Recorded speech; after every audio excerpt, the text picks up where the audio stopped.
Mengulas keberadaan warga Tionghoa seakan tidak ada habisnya. Cerita dari berbagai sisi selalu mengagumkan untuk kita semua. Tak terkecuali warga Tionghoa yang berada di Surabaya. Seperti cerita warga Tionghoa Muslim di bulan Ramadan kali ini, banyak sekali cerita menarik yang akan kami sajikan bagi Anda pemirsa SBO TV dalam program Chinatown Ramadan.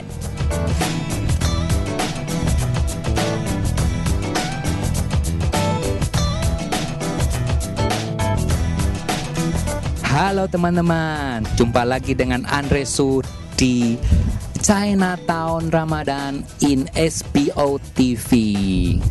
Andre mengucapkan selamat menunaikan ibadah puasa bagi teman-teman muslim.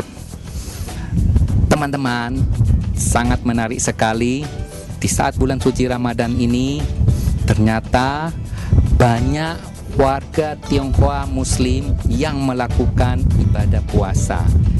Nah, ingin tahu seperti apa aktivitas mereka di bulan suci Ramadan?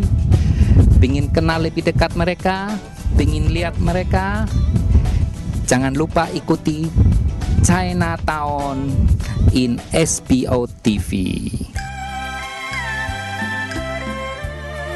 Meski warga keturunan Tionghoa yang beragama Muslim masih tergolong minoritas, namun keberadaan mereka ternyata sudah berabad-abad tahun yang lalu di Indonesia.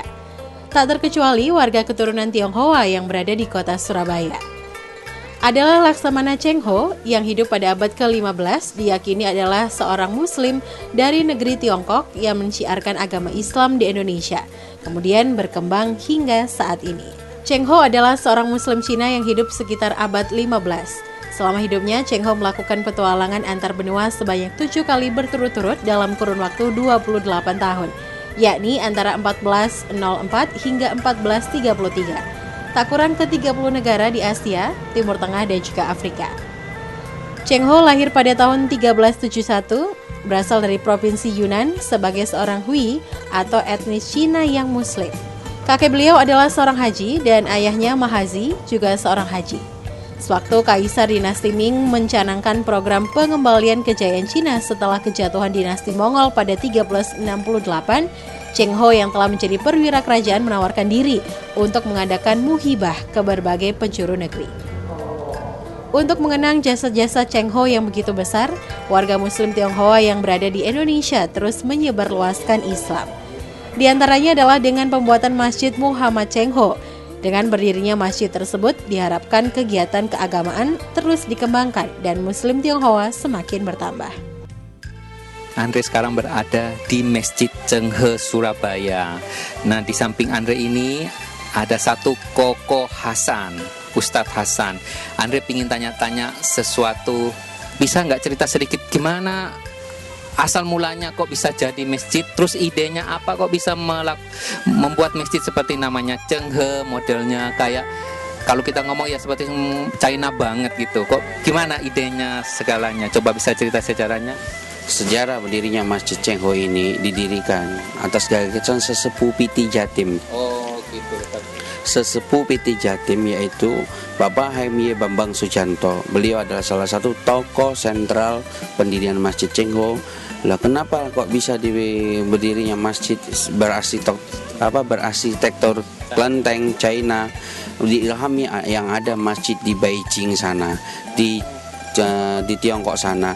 Nah, beliau melihat ada masjid bentuknya seperti kelenteng, sehingga beliau ketika itu atas gagasan beliau dan ternyata dapat respon yang baik dari kalangan muslim maupun non-muslim. Dalam artian yang Tionghoa muslim maupun Tionghoa non-muslim sangat antusias. Bahkan peletakan batu pertama 2001 dihadiri beberapa tokoh masyarakat, baik itu kalangan muslim maupun non-muslim. Bahkan yang menghadiri itu pejabat-pejabat, mantan pejabat pun ikut serta. Mungkin saya tidak bisa menyebutkan satu persatu nama beliau, tapi yang mana saat itu merupakan gambaran bahwa masjid ini akan menjadikan syiar untuk Islam yang mana damai. Kenapa dinamakan Cheng Ho? Nah, dulu itu orang tidak kenal dengan yang namanya Cheng Ho. Mungkin sebagian besar orang menganggap Cheng Ho itu seorang non-muslim, tapi tidak seperti itu.